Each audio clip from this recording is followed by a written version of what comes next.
Welcome to another episode of Framingham Today. There are so many things going on in Framingham, it's hard to keep track. I thought it was something pretty special for Framingham. It's must-watch TV. Welcome to another episode of Framingham Today. We are in the middle of the summer. It's a hot time in the Old Town tonight.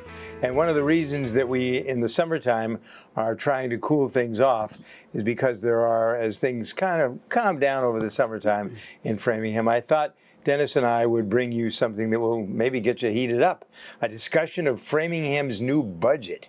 And here to have that conversation with Dennis, Giambetti, and me, by the way, I'm Doug Stephan, is the mayor of Framingham, Charlie Szycki, and his new CFO, Brian Turbitt, who comes to us from the land down under. Well, in a sense, it's a little bit south of here. It is a little. So, why did you want to come here from Nantucket? Who the hell wants to come to Framingham from Nantucket? That's a good question. Do you get it a lot?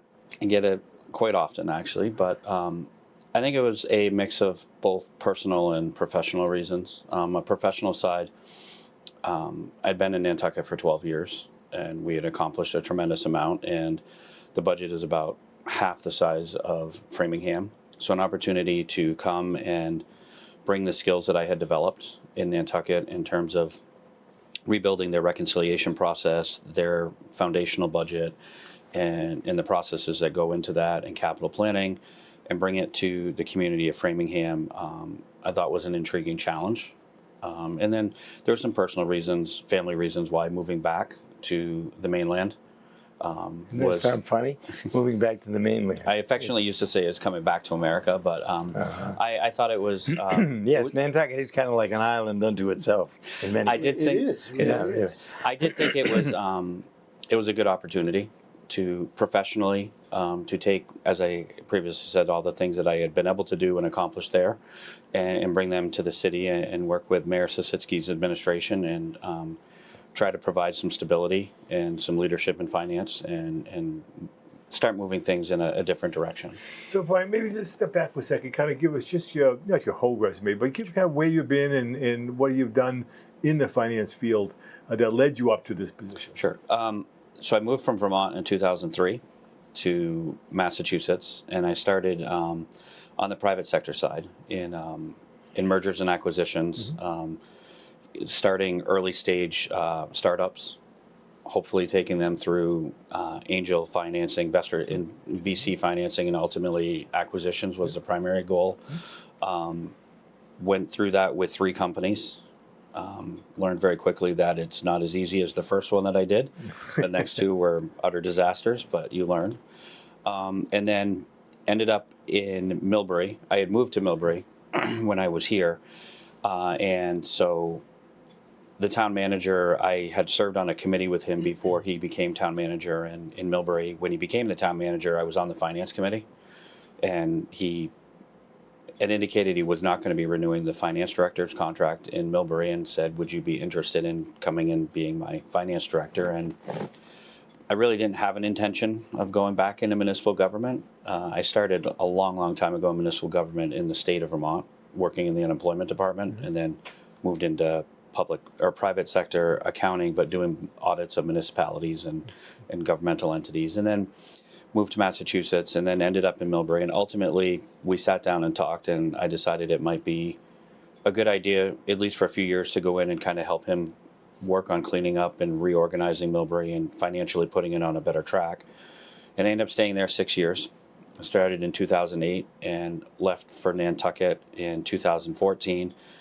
And ironically, it was a phone call from a colleague and an acquaintance of mine that he called and said, the town of Nantucket is going to be looking for a director of municipal finance. They asked if we knew anyone. We thought of you. And my first inclination is I'm not moving 30 miles out in the middle of the ocean. But I gave it some thought.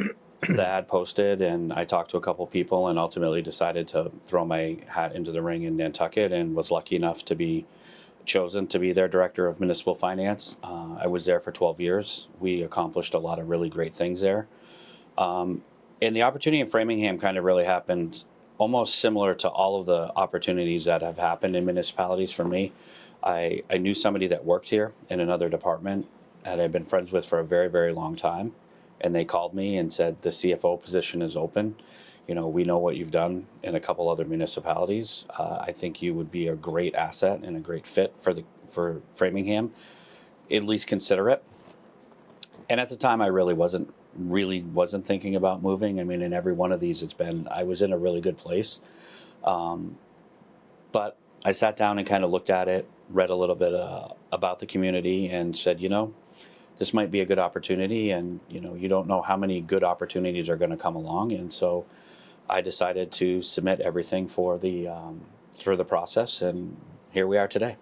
Near as I can tell from talking to the mayor and some of the members of the council and people who were involved in the vetting process, you had a very strong presentation, and from the beginning it felt like you were the right guy in talking to, again, some of the people that were involved.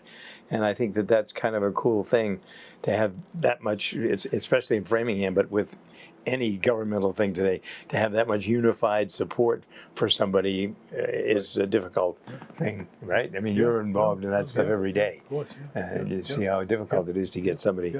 And I remember the first day you were on the job, I met you, and you had that deer in the headlights look. I don't know if it was because you were meeting me or whether it was just you had so many people wandering in and out of heard there. about your reputation. Yeah, thank you. So, but you really settled in fast. He didn't have a choice. Yeah, right.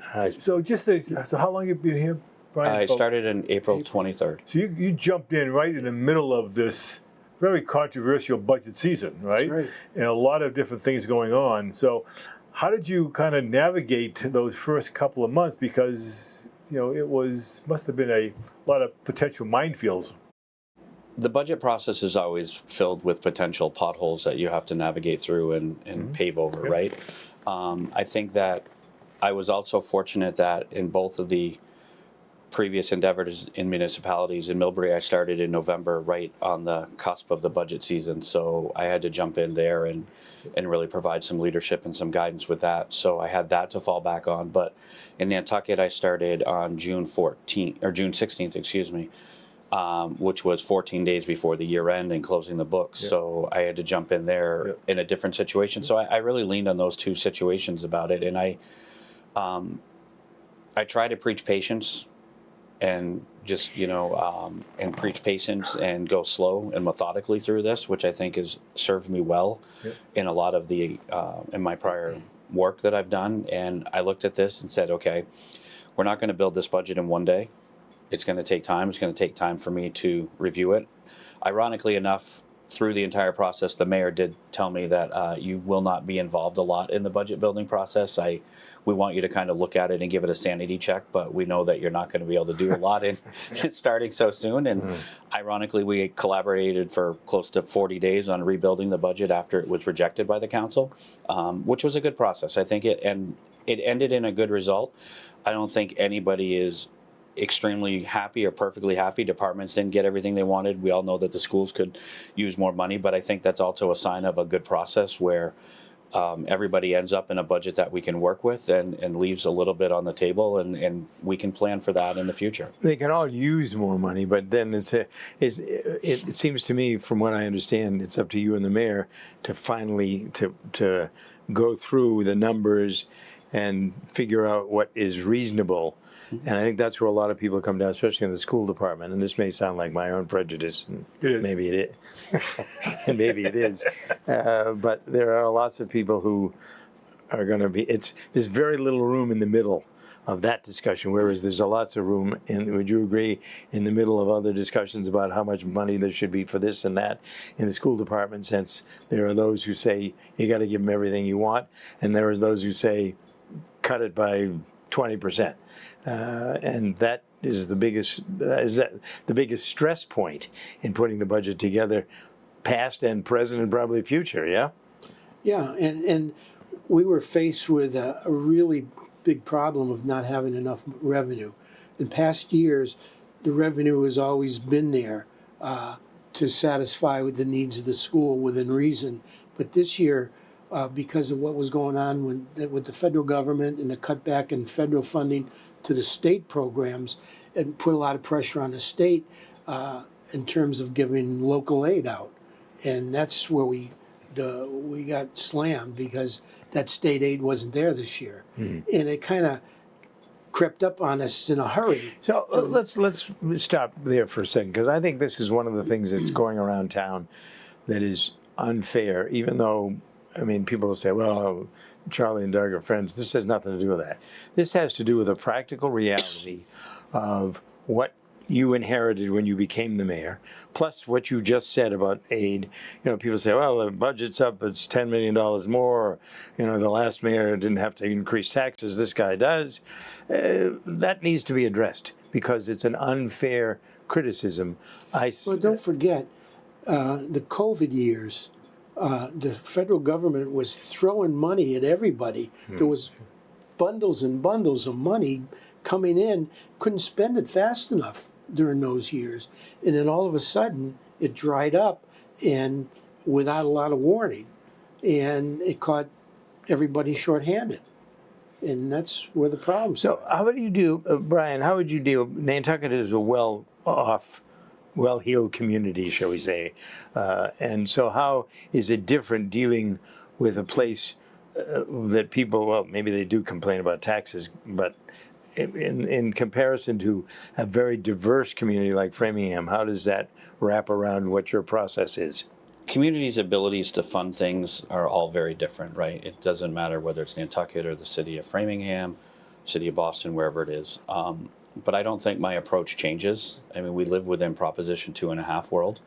Right. Revenue sources are revenue sources. The sources are still primarily the same for every community regardless, okay? It's Proposition 2.5, real and personal property taxes, local estimated receipts, which in many communities are primarily made up of motor vehicle excise, building permits, investment income. Nantucket is very fortunate that one of their largest local estimated receipt is room occupancy tax. They're the second highest behind the city of Boston in room occupancy tax revenue collected by the town. So they have some different unique things there versus here. But at the end of the day, the revenue sources are all the same, okay? And they don't really change unless you're talking about overrides. And I look at this, and I'm not necessarily an advocate of using this, but the city has a lot of unused levy capacity, which means that it is not taxed to its fullest extent. What would be an example of that? So we, right now, under Proposition 2.5, could tax to approximately $275 million. And we, last year, taxed $233 million. So there's approximately $41 million of taxing authority that we have. What is it? Where does it come from? Good, Brian. So It happened really during the city council. It was really the first city council is what did it. I mean, the first and subsequent city council. How do you mean that? Well, what happens is you can In other tax. words, it's your fault in No. terms. You can tax. No one's fault. It's You can actually a tax good up fiscal to, policy. each year you can tax up to 2.5%. More than the last year. Last year, right? Yeah. And the first couple of city council and the budgets, we only taxed to 1.5%. Right. So that difference between the 1.5 and 2.5, 1%, is sizable. And if you do it for 4 to 6 years, we ended up having $40 million of what's called excess capacity. Accrual and it accrues. It accrues, right? So the city of Framingham right now has $40 million that they could tax and still stay under the 2.5%. So tax what, though? We could taxpayers. the taxpayers. Commercial and Great. residential property, right. Congratulations. Right. No. So you have that, right? So, and there's other communities have had that too, but not many. But Not many. Most communities in Nantucket, we tax right to the levy limit. Right. Every single year. Right. Yeah. So that's what happened, and that's unfortunately other people look at that, right? Who are revenue sources say, hey, you haven't taxed to the full 2.5%, right? You have the ability to tax more. So that's why you made the argument this year that we can tax more and not have to go. You don't have to go for an override. Override for of voters, 2.5. Yeah. But the flip side of that, Dennis, is that some people think that just because we're able to go to 2.5%, we didn't need the money, so There's they felt they were giving the taxpayers a break by not going And to the that was the full 2.5. logic of the city council's decision. The first time we wanted, right? That was the whole logic of doing that, because state at a time was increasing at a tremendous. Especially the Chapter 70 school Chapter aid 70 money school aid for money Framingham. Yeah. was it was probably over a decade, it was probably I think it was the second or third highest percent increase in the state. I remember that. We were getting 16 million a year increase year over year. It was like right? 70 million a year, isn't it? Something like that. Yeah, Ended up yeah. being that And, much. George tells a story that he was town manager. He was getting like 18 million, right? Yeah. And over, relative, and it was really the Senate President Spilka, when she was House Ways and Means Chair and Senate President, was able to, to get a lot of this revenue, right? That, but it's now leveling off. That's right. Right, and that's the problem is that you're not getting those large increases anymore. So I remember the discussion last year when George, when I talk about George King, who is a fiscal conservative, and that's putting it gently,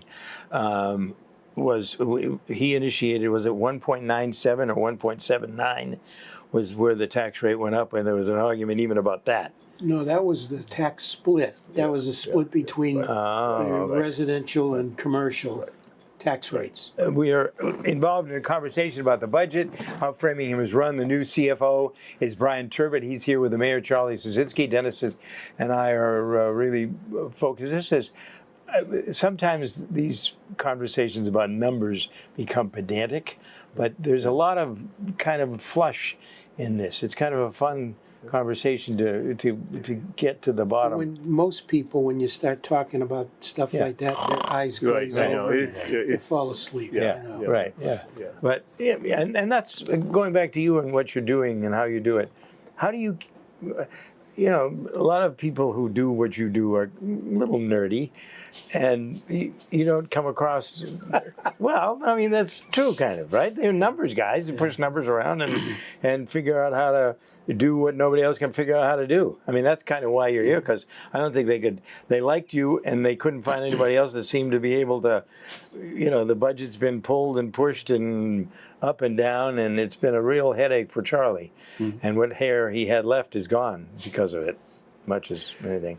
I mean, I think one of the things, when you say how you do what you do, I think I've always taken a collaborative approach.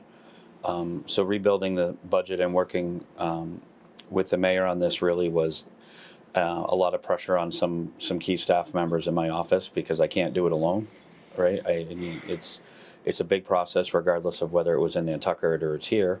It's a big process, I think. But one of the things that I've been very consistent about through city council meetings, discussions with the mayor, finance subcommittee meetings, I think this budget process should have highlighted to everybody that we need to focus on long-term planning and really starting to look at that and starting to work on the projections, which admittedly, not a lot of communities focus on it, but not to the level and the depth that we all should be, okay? Because when things become difficult, like every community faced the same challenges that we did this year, from the city of Boston to here to even in Nantucket, we faced difficult choices. Because of the federal cutback.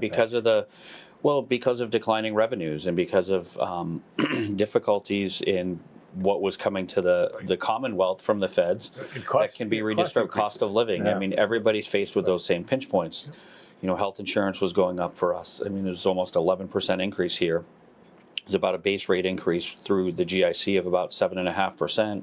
But people, through other job changes in people's lives, more people were on our plan. So it raises those the cost.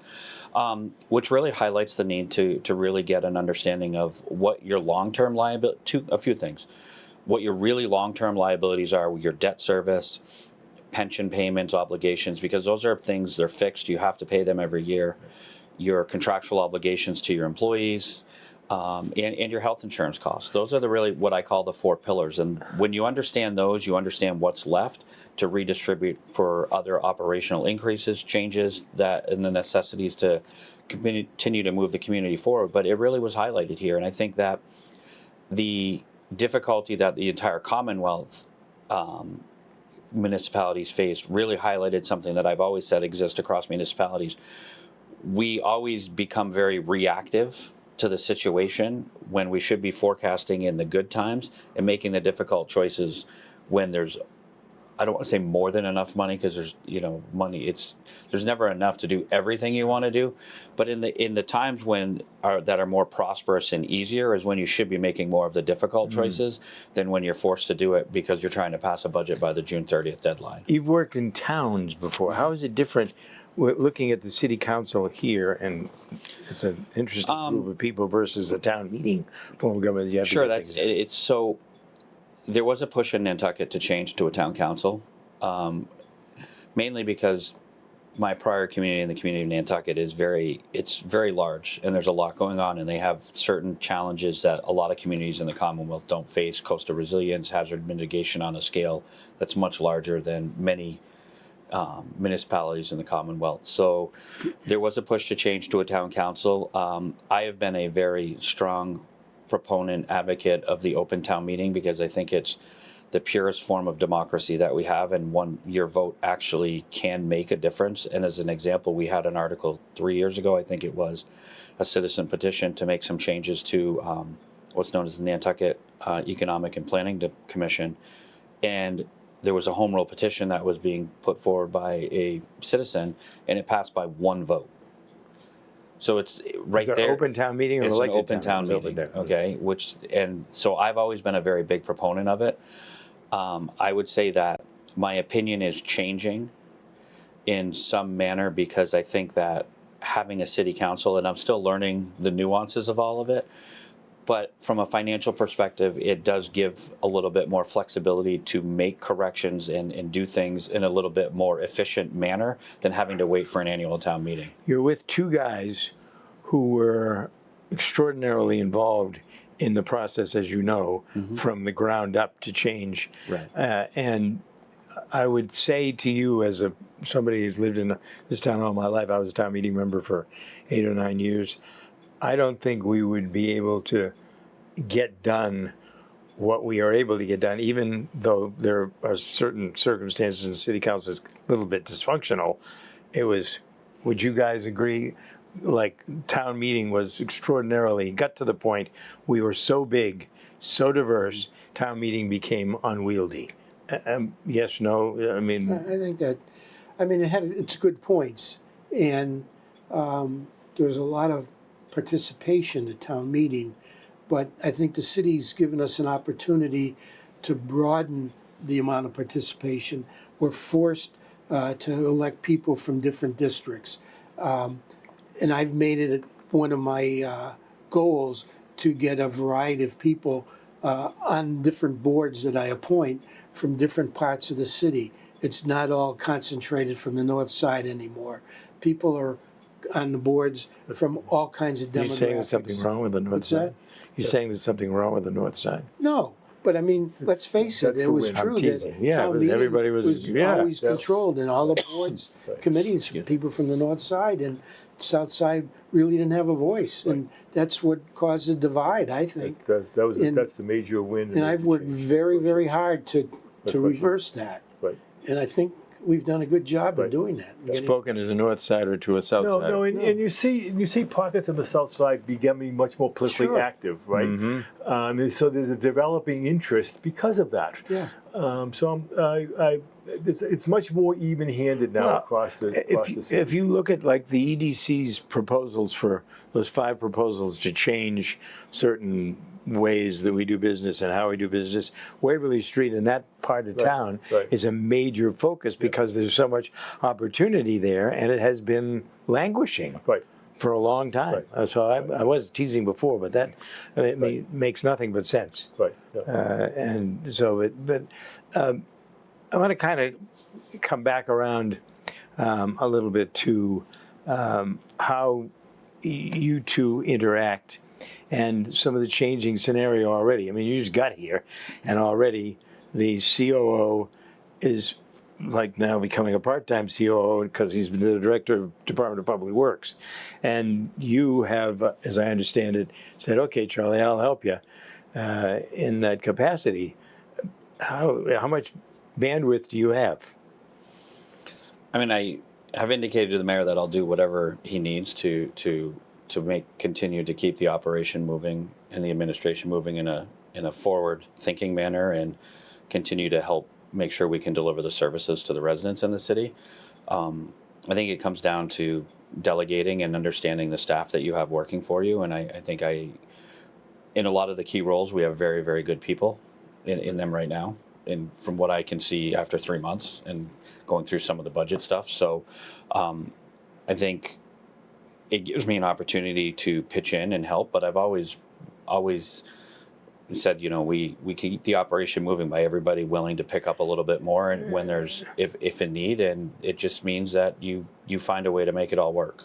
Yeah, and that was kind of the key when we were doing the interviews for the CFO, that he specifically talked about what his role would be in the administration and everything, and I emphasized to him that the CFO is going to play a key role. The new CFO is going to play a key role in the operation of my administration, and that's how it's turned out. Mm-hmm. He's a very important part of the team. So finding good people, maybe that's a good thing as well. Excuse me. You're saying that the people that you have on your staff are good and they're stepping up to the plate. Mm-hmm. Finding good people. You're frustrated sometimes because you can't get enough people to volunteer for boards.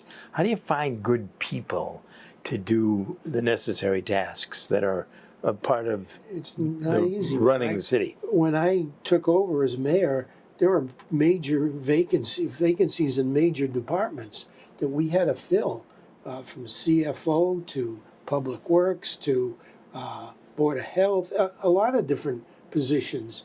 And it took HR, took a lot of time to get a team on board.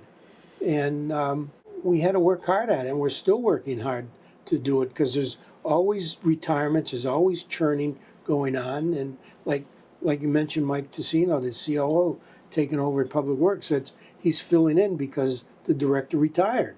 And we've had other retirements, and we have a part-time chief assessor because we haven't been able to find a full-time one yet. We're trying to do that. There's a lot of positions that we're still trying to fill. It's an ongoing process. Do you find that that's the case no matter what? I mean, is it like business? Things are changing all the time. There's always a change, and you're not going to find anything static. I think that's a good analogy. I mean, I think you always have what I call frictional vacancies across the organization. Frictional vacancies. You have frictional vacancies. You have vacancy swings along the way all the time. I don't think it's unusual, and I think that it's healthy actually. It's healthy. Healthy. It can be healthy. Yeah, to bring in new blood. Organizations need to evolve just like human beings, right? You change over time, and you evolve, and things change. So it's healthy to not have to have some turnover, not too much, but have some turnover is healthy. But I also think that interest in municipal government kind of goes in waves and peaks and valleys. You see when times are good and wage growth is really in the private sector is really good, you see less interest in the municipalities. And when things globally and in the U.S. start to take a turn and start to slow down, and expansion or hiring starts to slow down in the private sector, you see more people become interested in municipal government and the positions and bringing their talent here. So I think it's always, we face that cyclical peaks and valleys of interest in working in municipal government too, which is another challenge, because I think right now in some positions, I think a lot of finance positions are less interesting to people right now. I don't think there's a lot of people actually coming out of school saying, I want to be a municipal finance director. So communities have a little bit of difficulty filling these positions, and they may take a little bit longer to fill just because of that. What's your educational background? So I graduated from Norwich University with degrees in business management and accounting. In Vermont on the New Hampshire border? In Northfield, so just a little bit north of the actual center of the state. Yeah. Uh-huh. Yes. Yeah. And so, but the practical side of it is you came from private industry, if you will. That would seem to me to be a good entree, rather than just jumping into, because you have a little more worldly experience Well, I would note, though, I had a history of my father worked for the state of Vermont. At the end of his career, he worked for 38 years with the state of Vermont. And at the end of career, he was director of buildings and general services for the state. So I had a long history of seeing the positives and the good things that working in government could create for you. So yes, I've kind of moved back and forth between municipal government and private sector, but I would say at this stage of my career, the trajectory is certainly in the municipal government side more than anything, and for the remainder of it. Well, I'm asking that question because there's a purposeful connection which I want to follow in a second. We're halfway through this hour with Mayor Charlie Szycki and Brian Turbitt, who's the new CFO, Chief Financial Officer in the city of Framingham. Dennis Giambetti and Doug Stephan on Framingham Today with an overview of the work and the personalities, the backgrounds that maybe some of you have never been privy to, like the mayor's background. You were educated as an engineer, weren't you? I got a bachelor's degree in civil engineering and a master's in city planning. Yeah. So then where did you go? After you got out of school, you didn't work in the public sector right away, did you? I worked for 1 year exactly to the day as a consultant in the environmental engineering firm in Pennsylvania, of all places. And I hated it. Joy. So, so we came back here, and I was able to get a job for the city of Medford. I started off as assistant planning director, got promoted to the planning director's position, was there for about 10 years, and then I got recruited to go to work for the town of Natick. And I started Natick as the town planner until the town administrator there asked me to take over the Public Works Department. And I spent about 30 years in the Public Works Department. And all those years, I was living in Framingham and active in Framingham politics. And so I was on both sides of the table at the same time, in different communities. So you were planning director. Was the next planning director our current planning director? Who followed you as a planning director in Natick? Sarkey was in there someplace. Sarkey was in the planning department for a while as an intern for me when I was there, and then then he moved over to Public Works about a year before I did, and we reconnected in Framingham at Natick Public Works. Isn't it interesting how some people, I mean, when you said to me, you're going to like the guy that I've hired for planning director, I didn't, like, okay, and had no idea I've known him, what, I've known him since he was a college student. Yeah, that's kind of fun, I think. Yeah. And to see. he's a good guy. Yeah, well, Hard worker. he's one of there have a lot of shining stars, as you're saying, and I don't think everybody gets so into criticizing. You know, maybe is that the state level where you are, the local level? Everybody's a critic. They don't, and they most of the time maybe that's just the human nature of it all. It bothers me sometimes when I see some of the crap that floats around, especially on social media these days, that is so totally wrong. You know, you want to jump up onto a chair and hoot and holler and yell and scream about, you know, what is real versus what people perceive, and then perceptions become reality, and so you go around in that barrel. And you both, all three of you, have actually seen that, because you, long time with Charlie here, you started public service. You worked for Andy Rogers. Was that first job that you had? Drew Rogers. Drew, I can call him Andy. Yeah, Andy was his dad. Yeah, right. I remember that, both of them. So, in your sense, how did, just for a second to kind of compare and contrast what's going on, how did you begin the foray, because you were in the computer business before you started working in the public sector? Tell us. I mean, actually, I was a psychologist for a couple of years. You were? Yeah. Wow, how does that surprise me? He still is. Probably the best training I had. Yeah. And then I left that and went to work for Drew in politics. And at that point, I was trying to figure out where I was going to go, and decided to go nights to get my MBA.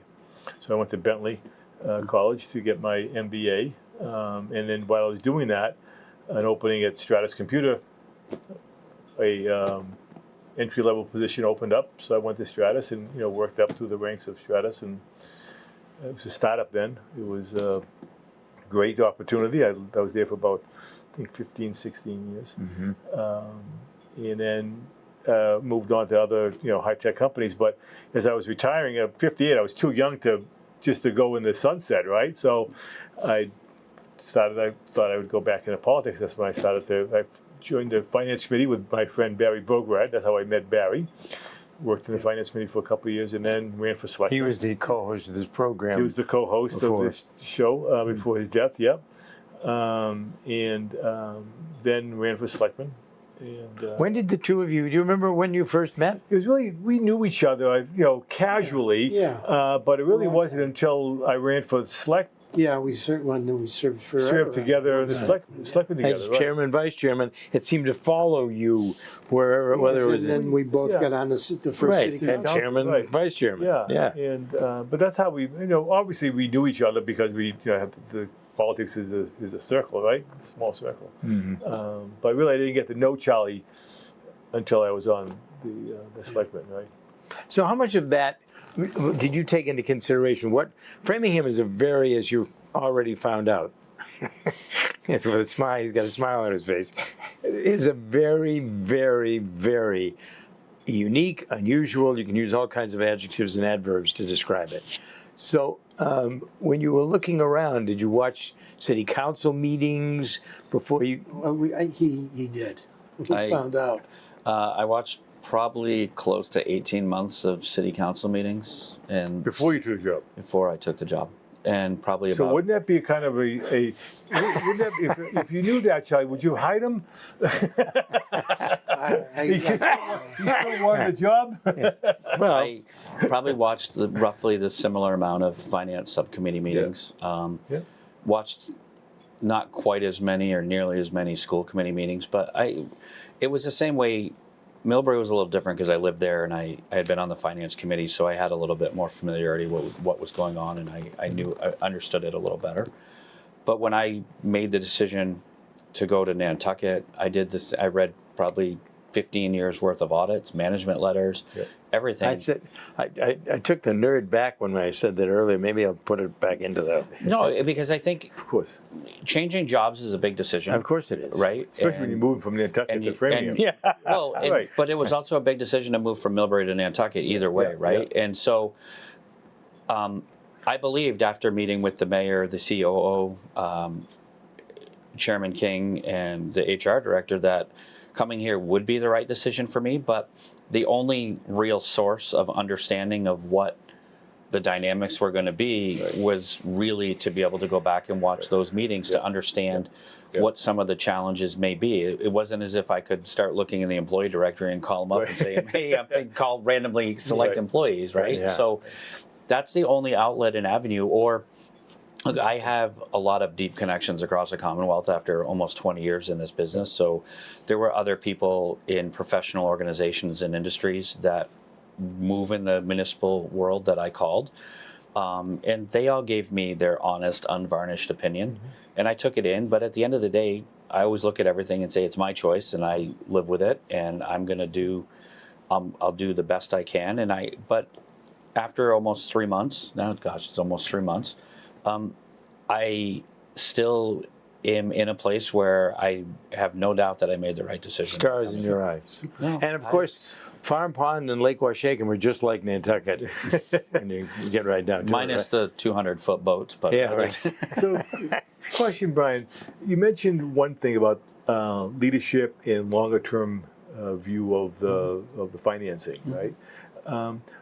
Now you've been 3 months. What other changes are you contemplating and thinking about over the next? I know you haven't gone through a whole budget cycle, so that's when you really be able to get a good view of some significant changes you might want to make. But any substantive changes that you're thinking about or kind of looking at? Not quite sure. There's a few. I want to institute long-term planning, and there is a requirement when the budget was passed for me to present a proposal to close build a sustainable foundation for the budget by removing the $10 million in free cash that we're currently using. So I'm actively working on that. I mean, I think that that's one of the How does that work? Just as excuse me, Des, how does that using the $10 million bucks? Where does that play into the equation, and how to? I mean, I remember the conversation when you were presenting the city council. I think everybody had, like you said. What does that mean? Where did the $10 million bucks come from in the first place? Well, it's free cash is essentially on the most top 64,000 foot view is essentially created by excess revenues over what you predict, more collections and revenue than you predict from the sources, or not spending as much as you have budgeted, but through, for a variety of factors, right? On the very most simple form, that's what it is. But why wouldn't, the taxpayers say we're overtaxed, we got $10 million bucks laying around, nobody's using it for anything. Why do we need $10 million bucks sitting in the bank? But you can't count on it to be there every year. It varies from every year. Right. I think the difference in Framingham though is that most free cashes are kind of up and down, right? It goes by your cost structure, goes by your revenue stream, right? If you have and Framingham's had that experience, a steady stream of free cash, sizable free cash over a couple of years, right? That one can start thinking about, is there something systemic in the budget that's causing that free cash? Are you under forecasting revenue? Or are you paying too much attention to cost? Or whatever those things leading to that.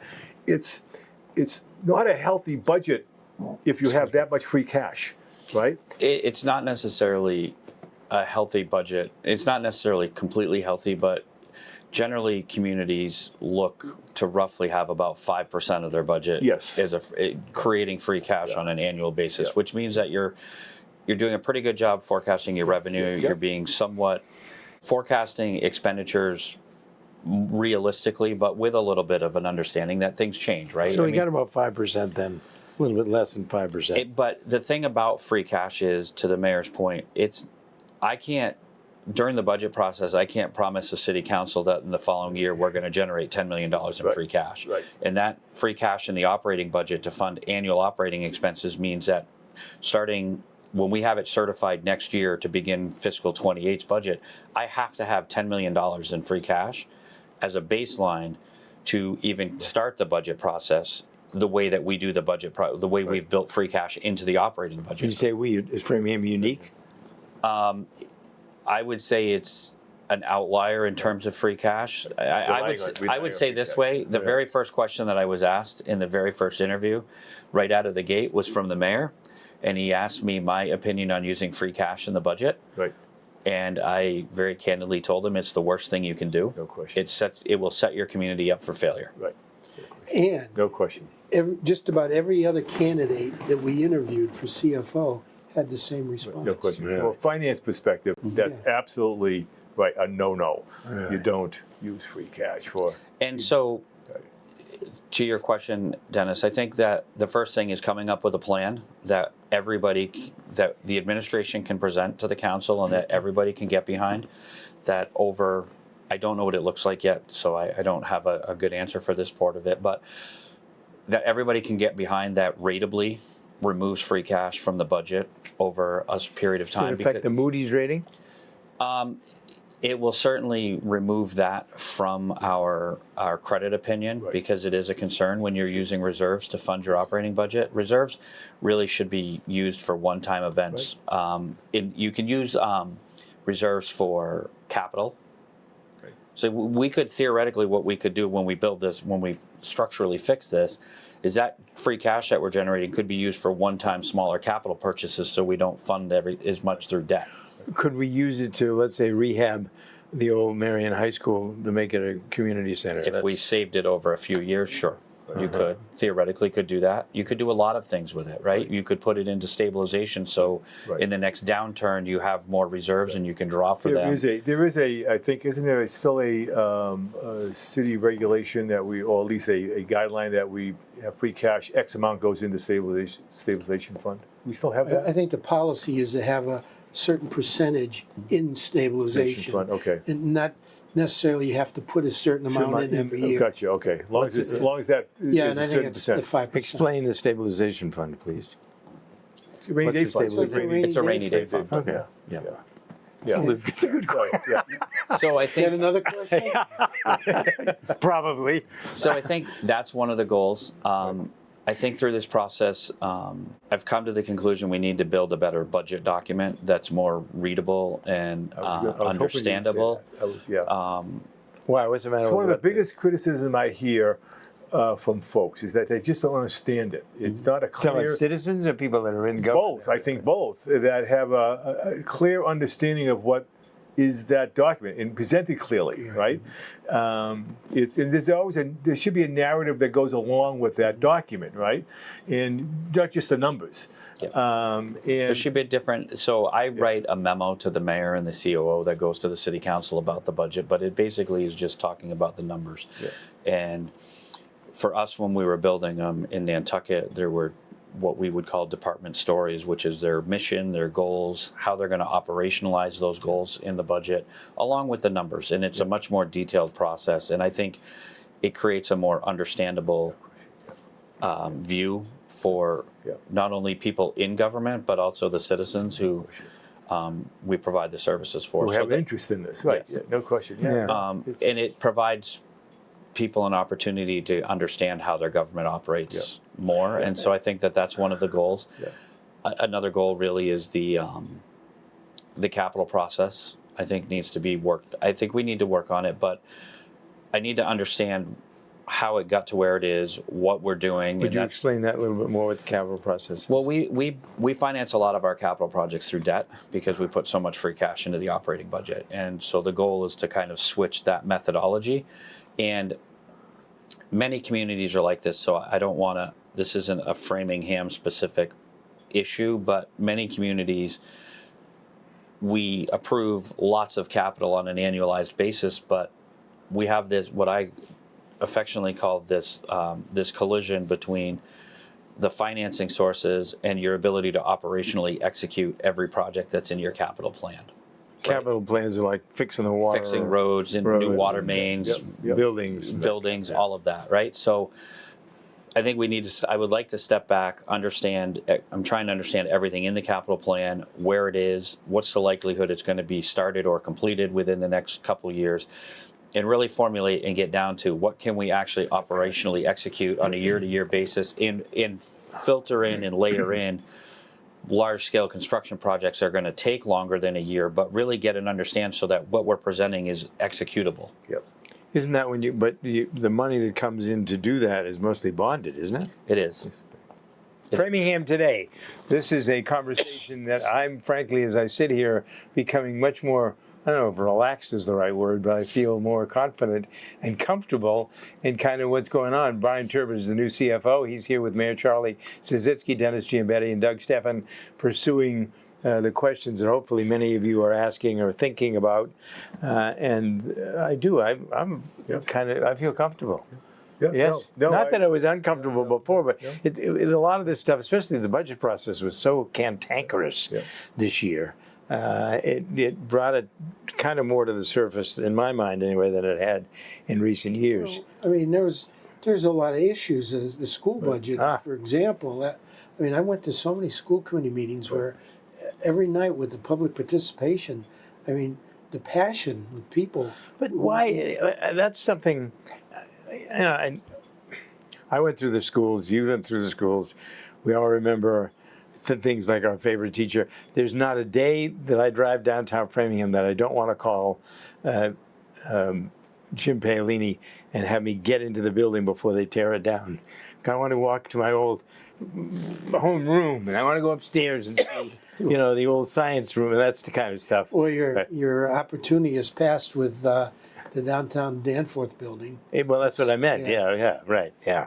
So, but in those circumstances, when you look and see how things are so traumatic sometimes with people and the passion, there are so many people who think the school department is, and I don't want to use this word, the word that came into my mind I won't use, but are taking advantage of the situation because of the passion that surrounds the spending. I mean, one of the things I get involved in, because I used to be in the bus business many moons ago, and I see what they're doing with school buses, and it annoys me because it's what they're doing in my mind isn't right.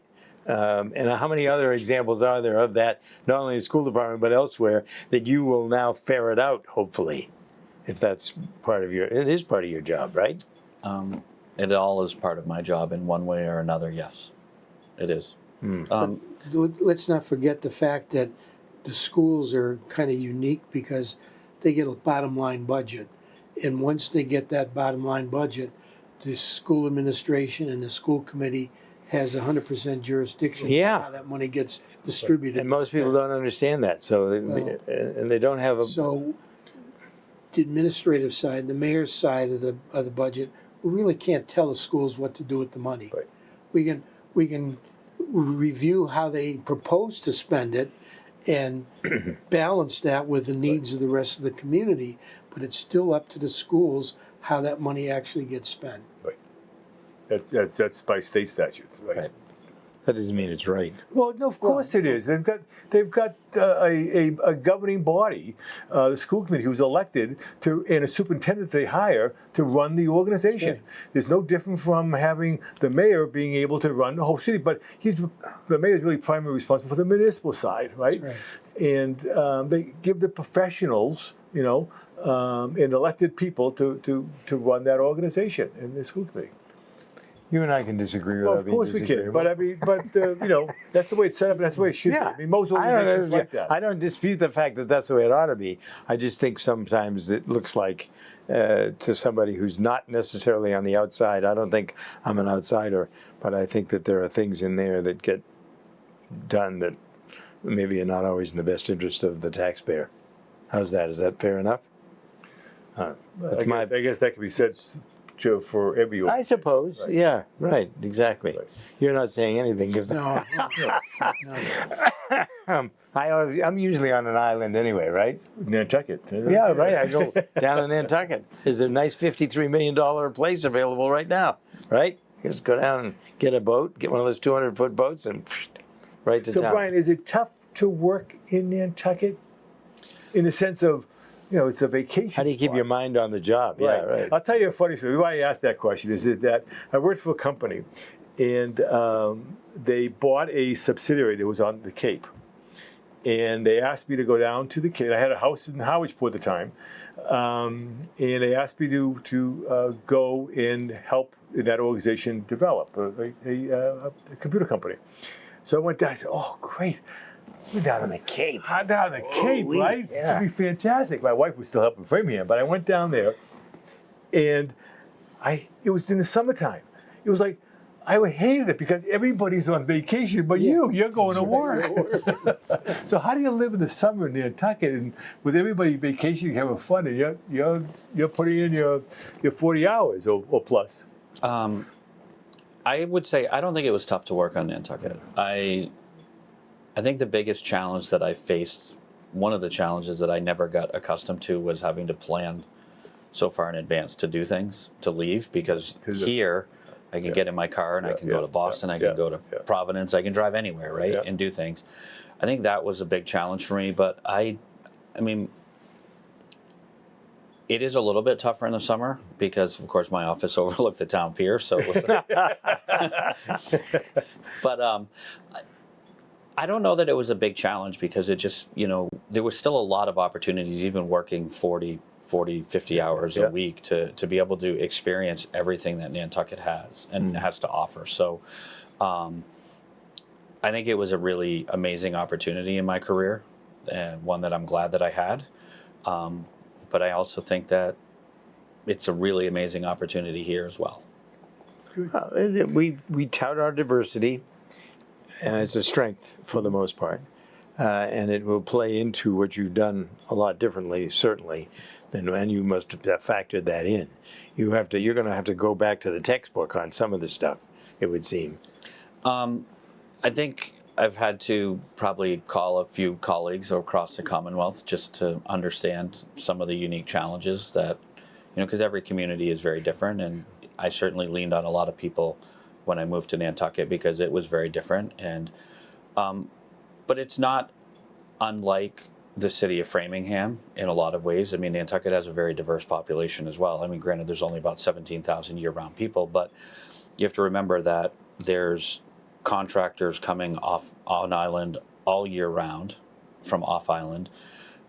There's a very diverse population that comes for the summer there, so it's a very unique place as well. And I would say this: the year-round population is a lot very similar. There's a lot of very actively engaged people, much like there is in the city here, and there's a lot of people that are passionate about, be it schools or whatever the case may be. So there's a lot of similarities. Just they just happen to have one thing that's not so similar. Is they're anchored 30 miles out in the ocean, right? I forget whether did Jake Grandy go to Martha's Vineyard or to Nantucket? He went to Martha's Vineyard, I think. Yeah. He was the planning director. Okay. And he was a very good guy. But he had this, I don't know if it was his dream, but he ended up going to this idyllic job in this idyllic place. And I think about that every once in a while, how it is that some people, they go, get to a certain point in their career, they want to keep working, but they don't want to have to do what you're going to have to do. But there's been a lot of people that have retired to Nantucket, and some have decided that they wanted to continue to contribute, and they've gone into careers in municipal government in the town of Nantucket. Yeah. So it's not unusual for that to happen. Yeah, it's just I don't know. It's just we have focused on that a lot in this conversation about Nantucket and Framingham, but the difference here, I think Framingham stands out as unique across the Commonwealth, and in many ways it's unique in the country. Look at the Heart Study. Look at the reasons that people come here and do things, and how much focus there is on Framingham. It's not just another average place. Am I overselling it, or is it really not? I mean, it doesn't feel to me, having lived here all my life, it doesn't. I don't know. Sometimes I feel like I'm too close to it, but it seems to me like we really are different. Are we? Do you really feel like that? You grew up here. Are we really that different? Well, yeah, I mean, I think we have some differentiation from other communities, but I don't think in the grand scheme of things, we're not really that different. I mean, obviously we have, differences, but from a resident standpoint, I think it's... But think about what happened. The Mass Pike, when it came through, is Shoppers World, first shopping center in the country. Why the hell did they come to Framingham? What was there about Framingham? It certainly wasn't the exit. But the Shoppers World being outside of Boston, 20 miles. It was the location, right? Which came first, the Shoppers World or the Mass Pike, or was it at the same time? Mass Pike. It was. Okay. Mass Pike, yeah. I just think about some of the things. Well, you're very close to Framingham in terms of your years spent here. So you have a different view of Framingham than, say, other communities that you haven't spent time in. Right, no question. But every community has the same issues. It's just different people, different names, but they all have similar issues. Yeah. I mean, just look at what's going on now with the finances. Every day you pick up the Globe. For a while, different communities were having overrides and fighting over spending and the school budget. Look how many communities had to cut their school budget. We don't talk about politics much here, if at all. But you look at the influence of what's happening nationally with federal government and how it has made an impact. What is referred to as a democratic socialist, New York, Washington, San Francisco, Los Angeles, there's a candidate. And you wonder, how will all of this stuff turn out? What you're going to plan for the future? Do you have to sort of plan for what you think the political landscape is going to be? I try to keep my job and my role apolitical, non-political. Yeah, right. And I plan to... But can you anymore? I think that I've been able to. I think that my job really revolves around managing the numbers, managing the budget, presenting to the administration the available resources that we have to fit the future that they see for the city. And I think that's my role, is really to do that and to figure out how to deliver the services that the residents expect in an efficient and effective manner. And I don't think it matters to me, I've always tried to stay very non-political in it and say, this is my role to give you the numbers. The numbers are this. Here's what I think we can do. Here's the long-term forecast based on the current vision that we have. And it certainly over time with administrations, it'll change, but I've never seen my role as a political role, other than the fact that I am appointed by the mayor. Well, this mayor has an open door policy, maybe to his dismay sometimes, as to who comes through the door. Sometimes probably too liberal. But when you That's have a important. That's yeah, of course it is. People have to feel welcome and like they have your ear, and the people around you, if they don't feel like they have that, where are they? They're in a buzzsaw of confusion. Or is there anything else? Do we not ask all the questions? No, I think we did a pretty good job of asking. How would you rate the program? A plus? From a knowledge perspective, Yeah. very good. It was one of our better shows Are we because rating the program I or didn't- rating you? No, Well- rating the program. I learned more of this show here because I didn't really know Brian, Yeah, right? right. And so really got a real good understanding and really a strong comfort level. Right? That's what I said a of- few minutes ago. Yeah, Yeah. and so I'm glad that we have you on the show. Welcome to Framingham.